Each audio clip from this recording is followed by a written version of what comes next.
Hay hombres que no son simplemente personas, que en algún punto de su existencia dejan de pertenecerse a sí mismos y se convierten en algo más grande que cualquier individuo puede contener, que se transforman en símbolo, en bandera, en la encarnación de algo que millones de personas sienten como propio aunque nunca lo hayan conocido de cerca.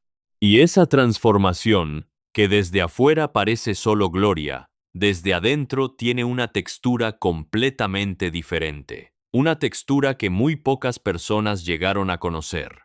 Una textura que su propio hijo tardó años en poder describir. Y que cuando finalmente lo hizo, el mundo no quería creerlo. Porque creer lo que Alejandro Fernández reveló sobre lo que ocurría detrás de las cámaras implicaba revisar algo. Implicaba mirar de frente la distancia que siempre existe entre la imagen y la realidad. Implicaba aceptar que el hombre que hacía llorar a millones con su voz era también un hombre, solo un hombre, con sus sombras, con sus contradicciones, con sus heridas que nunca llegaron a los titulares porque nadie quería que llegaran, porque la leyenda era demasiado importante para contaminarla con la verdad completa. Hoy vamos a hablar de Vicente Fernández, del rey, del hombre que se convirtió en la voz más reconocible de México durante más de 5 décadas, del símbolo que el mundo entero aplaudía de pie, pero también del hombre que había detrás de ese símbolo, del padre, del esposo, del ser humano que cargó durante toda su vida con el peso de ser Vicente Fernández y que pagó por eso precios que su familia conoció mejor que nadie y que tardó mucho tiempo en poder contar. Todo comenzó en Huentitán el Alto, un municipio de Guadalajara, Jalisco, el 17 de febrero de 1940. Ramón Vicente del Sacramento Fernández Gómez llegó al mundo en una familia que tenía todo el sabor y toda la dureza de la provincia mexicana de esa época. Una familia donde el trabajo era una forma de sobrevivencia y donde los sueños eran un lujo que no siempre podía permitirse quien tenía el estómago vacío. Desde muy pequeño, Vicente mostró algo que las personas que lo rodeaban notaban sin saber del todo qué hacer con ello: una voz, una presencia. Una manera de pararse frente al mundo que comunicaba algo antes de que abriera la boca. No era arrogancia, aunque el mundo más tarde confundiría las dos cosas. Era una certeza profunda y silenciosa de que había algo en él que tenía un lugar en el mundo, aunque en ese momento el mundo todavía no lo supiera. Creció en la pobreza con una conciencia muy vívida de lo que era la pobreza. Y esa conciencia lo moldeó de maneras que persistieron durante toda su vida mucho después de que el dinero dejara de ser una preocupación. Hay personas que crecen en la escasez y cuando llega la abundancia la reciben con una ligereza que borra el pasado. Vicente no fue de esas personas. Vicente cargó su origen con él hasta el último día. Lo llevó en la manera de caminar, en la desconfianza que le tomaba tiempo superar, en la necesidad de control, que era en parte temperamento y en parte la respuesta de alguien que aprendió de niño, que cuando no controlas las circunstancias te devoran. Sus primeros años en la industria musical son una historia de rechazo sistemático que el mundo raramente menciona cuando habla de él porque la leyenda prefiere la versión en que el talento siempre encuentra su camino sin demasiados obstáculos. Pero la realidad fue otra. Vicente Fernández tocó puertas que no se abrieron, grabó demos que no interesaron, se sentó en salas de espera donde nadie lo esperaba de verdad, y siguió. Siguió con esa terquedad particular que tienen las personas que no tienen plan alternativo, para quienes rendirse no es una opción porque rendirse significaría volver a un lugar del que salieron sin intención de regresar. Y aquí viene algo que cambia la manera de entender todo lo que viene después. Porque el Vicente Fernández que finalmente consiguió su primer contrato discográfico a mediados de los años 60 no era el mismo que había comenzado ese camino. Había pasado por demasiadas puertas cerradas. Había absorbido demasiados rechazos. Y eso había construido en él algo que era al mismo tiempo su mayor fortaleza y la fuente de muchas de sus dificultades más profundas. Una coraza. Un sistema de protección tan sólido que eventualmente se volvió difícil de quitar incluso cuando ya no era necesario. El éxito cuando llegó, no llegó de manera gradual y ordenada. Llegó con la velocidad de las cosas que habían estado esperando demasiado tiempo para ocurrir. A finales de los años 60 y durante toda la década de los 70, Vicente Fernández se convirtió en algo que la industria mexicana no había visto antes con exactamente esas características. No era solo un cantante popular, era el cantante popular. Era la voz que México escuchaba cuando quería escuchar algo que sentía como propio, que sentía como verdadero, que sentía como la expresión de algo que estaba dentro de la identidad colectiva y que ninguna otra voz sabía sacar de esa manera. La ranchera en sus manos no era solo un género musical, era una declaración, era la afirmación de una manera de ser mexicano que la modernización acelerada del país amenazaba con borrar. Y el público lo entendió antes de que nadie lo pudiera articular de manera intelectual. Lo entendió de la manera en que se entienden las cosas verdaderas, con el cuerpo, con las lágrimas que llegaban sin que uno las invitara, con esa sensación de que alguien finalmente estaba diciendo en voz alta algo que tú habías sentido siempre, pero nunca habías sabido poner en palabras. Eso es poder, un poder de un tipo muy particular, no el poder que se compra ni el que se hereda, el poder que se gana cuando tocas algo en las personas que es más profundo que la superficie. Y Vicente Fernández lo tenía de manera tan completa que era casi intimidante observarlo desde cerca.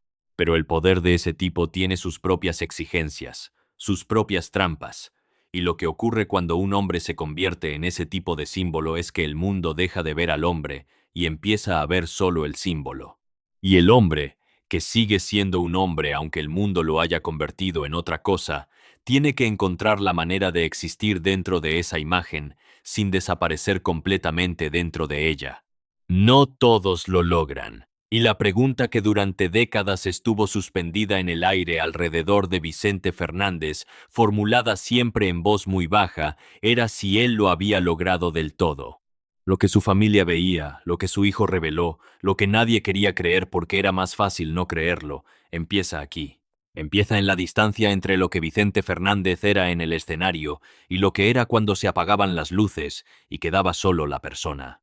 Se ha hablado durante años, siempre en los márgenes de la historia oficial, de que Vicente Fernández tenía dentro de su casa y de su familia una manera de ejercer la autoridad que era el reflejo directo de todo lo que había aprendido sobre el poder, que el control que en el escenario se expresaba como presencia y carisma, en los espacios privados podía expresarse de maneras que no siempre dejaban tanto espacio para los que estaban a su alrededor. Que ser la familia de Vicente Fernández era un honor que tenía su propio coste, su propio peso, sus propias exigencias que no estaban escritas en ningún lugar, pero que se sentían en cada decisión, en cada conversación, en cada momento en que la voluntad del patriarca y la voluntad de alguien más entraban en contacto. No estamos hablando de violencia en el sentido más crudo de la palabra, que es importante aclarar. Estamos hablando de algo más sutil y en cierto sentido más difícil de nombrar. Estamos hablando del tipo de poder que se ejerce cuando eres la persona más importante del espacio en que vives y todos los demás lo saben y lo interiorizan y organizan su existencia alrededor de esa realidad. Del tipo de dinámica que se crea cuando el amor y el control se mezclan de maneras que son difíciles de separar. Del tipo de presión invisible que existe en una familia que tiene tanto que proteger, tanto que mantener, tanto que no puede permitirse que el mundo vea. Y aquí viene el primer momento en esta historia que merece detenerse porque lo que ocurrió después de esto lo explica todo. Alejandro Fernández, que creció en ese ambiente y que lo conoció desde adentro con la nitidez que solo tienen quienes lo viven en carne propia, empezó a revelar fragmentos de esa realidad en distintas entrevistas a lo largo de los años. No de manera ordenada, no con la intención declarada de construir una narrativa, sino de la manera en que la verdad sale cuando una persona ya no tiene la energía suficiente para seguir guardándola, en pedazos, en insinuaciones, en las pausas que son tan reveladoras como las palabras. Dijo cosas sobre el ambiente en el rancho Los Tres Potrillos. sobre la manera en que se vivía dentro de esa estructura que era al mismo tiempo un hogar y una institución y una empresa y un escenario permanente en el que todos los miembros de la familia tenían papeles asignados que no fueron del todo libres de elegir, sobre lo que significaba crecer siendo hijo de ese hombre en ese lugar, en ese contexto, sobre las expectativas que llegaban antes de que uno tuviera edad suficiente para saber si las podía o las quería cumplir, y el mundo, cuando lo escuchó, reaccionó de la manera predecible, con incredulidad, con una especie de rechazo defensivo que es muy característico de las personas que tienen una imagen muy construida de alguien y no quieren que esa imagen sea perturbada. Porque si Alejandro decía la verdad, había que revisar cosas, había que aceptar que el hombre que representaba lo mejor de México tenía también aspectos que no correspondían con esa representación. Y eso era demasiado complicado para un mundo que necesitaba su leyenda intacta. Doña Cuquita, María del Refugio Abarca Villaseñor, la mujer que estuvo al lado de Vicente durante más de 5 décadas, es otra de las piezas fundamentales de esta historia. Y es una pieza que raramente se analiza con la profundidad que merece porque la narrativa oficial la coloca en el lugar de la esposa fiel y paciente, y esa colocación, aunque no sea completamente falsa, es completamente incompleta. Cuquita fue muchas cosas. Fue la madre de sus hijos. Fue el ancla de una familia que sin ella habría tenido mucha más dificultad para mantenerse unida. Fue la persona que gestionó lo que el escenario y los viajes y la fama hacían imposible gestionar para Vicente. Y fue también, y esto es lo que raramente se dice con claridad, alguien que tuvo que tomar decisiones todos los días sobre cómo coexistir con un hombre del temperamento y el ego y la manera de ser de Vicente Fernández. No hay evidencia de que esa coexistencia fuera permanentemente dolorosa, pero hay evidencia suficiente en lo que los propios miembros de la familia han dicho en distintos momentos de que no era simple, de que requería de ella un nivel de adaptación y de gestión emocional que era considerable, de que el amor que los unía, que era real y profundo, y duró décadas, convivía con tensiones que no siempre se resolvían de la manera más sana, ni para ella ni para los hijos que crecieron observando esa dinámica.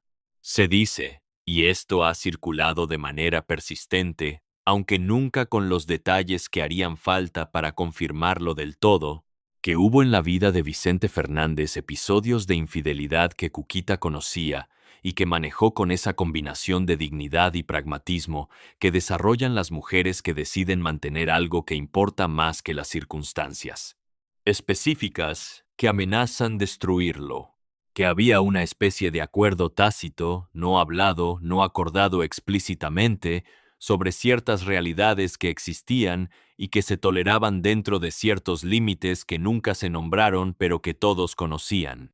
Eso no hace a Cuquita una víctima en el sentido simple del término. La hace una persona que tomó decisiones en un contexto muy específico, con las opciones que tenía disponibles, y la hace también alguien que absorbió cosas que dejaron marcas que sus hijos observaron y que registraron aunque no siempre supieran en ese momento qué estaban registrando. Los hijos de Vicente Fernández crecieron en un hogar que era a la vez privilegiado y complicado en proporciones que no son fáciles de calibrar desde afuera. Tenían todo lo material que podría desearse. Tenían el nombre más poderoso de la música mexicana. Tenían un padre que cuando estaba presente llenaba el espacio de una manera que era casi física, cuya presencia era tan densa que cambiaba la temperatura emocional de cualquier habitación en que entrara. Y tenían también un padre que no siempre estaba, que cuando estaba era Vicente Fernández el rey antes que Vicente el padre, que tenía una manera de entender la paternidad que era la de su generación, la de su origen, la de un código masculino muy específico, que decía que el padre provee y protege y exige, pero que no necesariamente se sienta a escuchar, que no necesariamente pregunta cómo estás y espera de verdad la respuesta, que no necesariamente sabe cómo estar presente de las maneras que los hijos, a cualquier edad, necesitan que un padre esté presente. Alejandro habló de esto, no una vez. En distintos momentos, con distintos niveles de apertura, fue dejando salir fragmentos de lo que era esa realidad. Y cada vez que lo hacía, la respuesta de una parte del público era la misma. Eso no puede ser verdad. Ese hombre no puede ser así. El rey no puede tener esas sombras. Pero las tenía.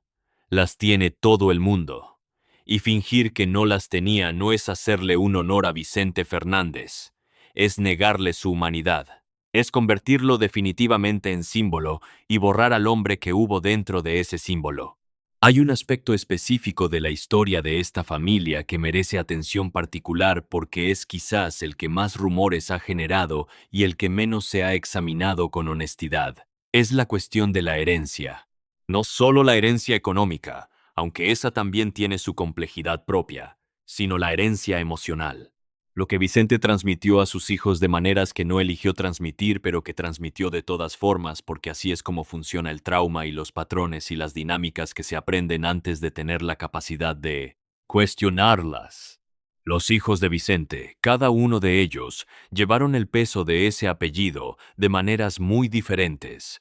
Alejandro eligió la música y construyó algo propio dentro de ella, aunque el camino estuvo lleno de las tensiones que ya describimos en otra historia. Vicente Fernández Jr. tuvo su propio camino complicado, su propia relación con la sombra del padre, sus propios momentos de crisis que los medios siguieron con la avidez que se reserva para los descendientes de las grandes leyendas. Gerardo tuvo un perfil más bajo, pero no necesariamente una relación menos compleja con lo que significaba ser hijo de ese hombre. Y lo que se percibe, en los fragmentos que cada uno ha dejado caer en distintos momentos, es que la experiencia de crecer siendo hijo de Vicente Fernández fue una experiencia que los unió en ciertas cosas y que al mismo tiempo los hizo muy diferentes en sus respuestas a esa experiencia, que hay conversaciones entre ellos sobre ese pasado que probablemente son de las más complejas y más cargadas que cualquier observador externo podría imaginar. Hay algo que se dice sobre Vicente Jr. específicamente, algo que se menciona con una frecuencia que no es fácil de ignorar, aunque tampoco sea fácil de confirmar. Algo sobre los periodos en que su carrera tuvo dificultades y sobre la manera en que el padre respondió a esas dificultades, sobre si el apoyo que se esperaría de un padre llegó de la manera y en el momento en que se necesitaba, sobre si la competencia que inevitablemente existe cuando un hijo intenta seguir los pasos de un padre de ese tamaño fue manejada con la generosidad que habría hecho falta o con esa otra cosa que a veces se confunde con el orgullo, pero que, en realidad, es algo más complicado. No podemos afirmar que sabemos exactamente cómo fue, pero podemos decir que los testimonios, incluso los indirectos, incluso los que llegan envueltos en la diplomacia de quien no quiere decir demasiado pero no puede callarlo del todo, apuntan hacia una dinámica que no siempre fue la del padre que celebra sin reservas el desarrollo de sus hijos. La cuestión de la salud de Vicente Fernández en sus últimos años es otro capítulo que merece ser tratado con cuidado, porque lo que ocurrió en ese periodo, lo que se vivió dentro de la familia y lo que se filtró hacia afuera, dice cosas importantes sobre quién era ese hombre cuando ya no podía ser el rey de la manera en que siempre lo había sido. En agosto de 2021, Vicente Fernández fue hospitalizado por una lesión en la médula espinal, que fue el inicio de un deterioro que el mundo seguía con una angustia colectiva que decía mucho sobre lo que representaba para la gente.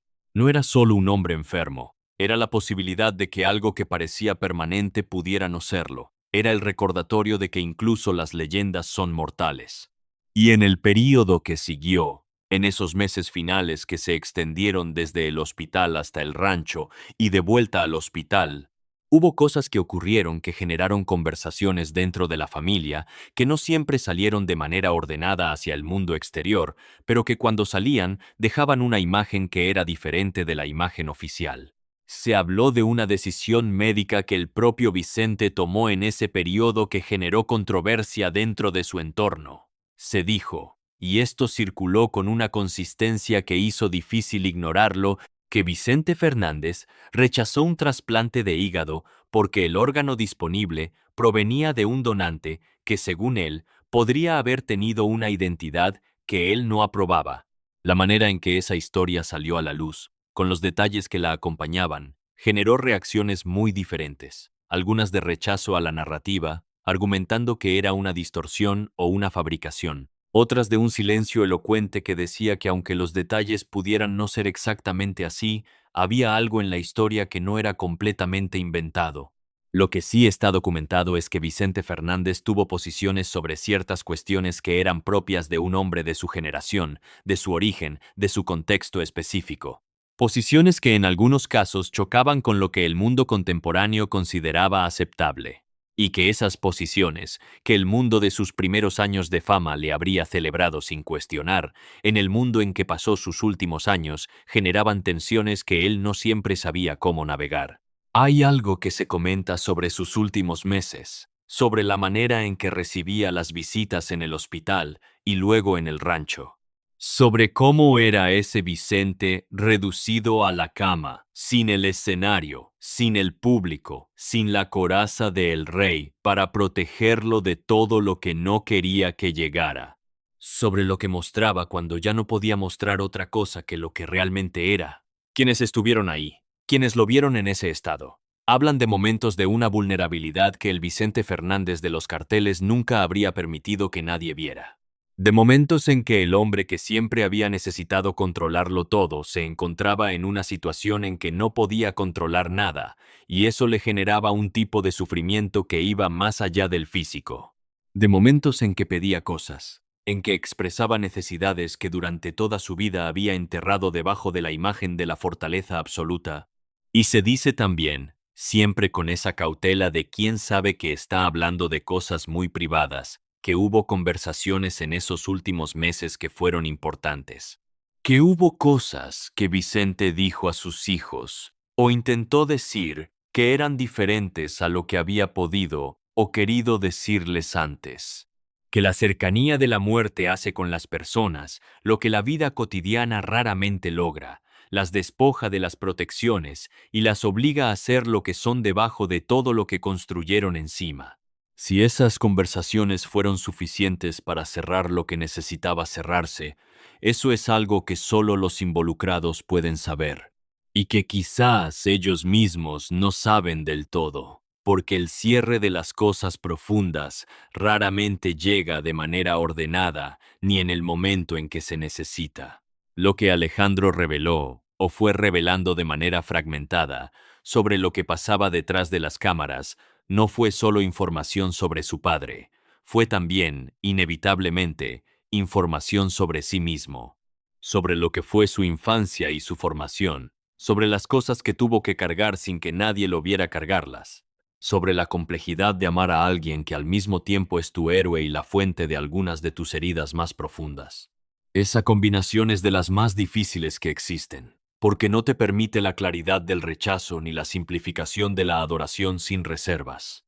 Te obliga a existir en el territorio complicado del amor que ve con claridad y que sigue eligiendo amar a pesar de lo que ve. Y eso requiere un tipo de madurez emocional que no se desarrolla fácilmente ni sin costo. Hay quienes dicen que Alejandro no debería haber dicho lo que dijo, que había cosas que pertenecían al espacio privado de la familia y que sacarlas al mundo fue una traición. Esa posición es comprensible, pero también es la posición de quienes prefieren la comodidad de la leyenda intacta sobre la honestidad que hace posible una comprensión real de lo que son las personas y lo que son las familias.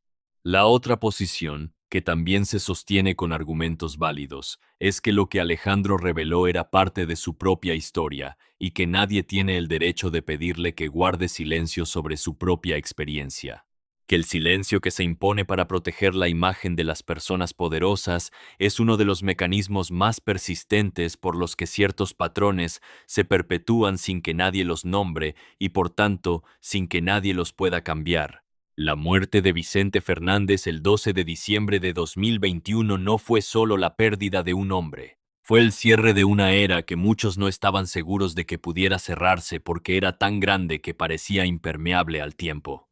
Fue el momento en que México y gran parte del mundo hispanohablante tuvo que enfrentar la realidad de que las leyendas también terminan, que incluso el rey tiene que entregar la corona eventualmente.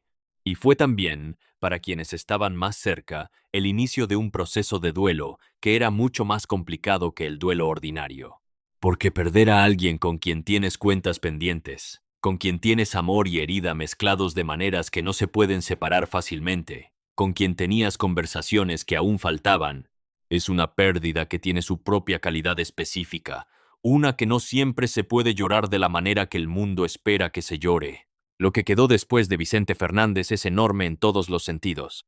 La música que grabó, los escenarios que llenó, los recuerdos que dejó en millones de personas que nunca lo conocieron personalmente pero que sienten que perdieron a alguien. Eso es real, eso es parte de quien fue. Una parte importante, una parte que merece ser celebrada sin reservas. Pero también quedó lo otro, las historias que sus hijos llevan consigo, las preguntas que no tuvieron respuesta completa, las conversaciones que empezaron demasiado tarde o que no llegaron a terminarse. La complejidad de ser quien fue dentro de los espacios en que no había cámara, en que no había público, en que solo quedaba el hombre debajo del mito. Vicente Fernández fue todo eso. Fue el rey y fue el hombre. Fue la leyenda y fue la persona que la leyenda a veces aplastaba. Fue el padre que con su sola presencia llenaba el mundo de sus hijos y que al mismo tiempo no siempre supo ser el padre que esos hijos necesitaban en los términos en que lo necesitaban. Esas dos realidades no se cancelan mutuamente, pueden coexistir. De hecho, tienen que coexistir si lo que queremos es honrar de manera genuina a la persona real en lugar de seguir construyendo el monumento. Nadie quería creer lo que Alejandro reveló, porque era más fácil no creerlo, porque la imagen que teníamos era más cómoda que la realidad que él describía, porque las leyendas se construyen para ser perfectas y cualquier grieta en esa perfección nos incomoda de maneras que no siempre sabemos gestionar. Pero las grietas son donde está la verdad. Y la verdad de Vicente Fernández, la verdad completa, la que incluye tanto la gloria como las sombras, es más interesante y más humana y más digna de reflexión que cualquier versión perfecta que podamos construir.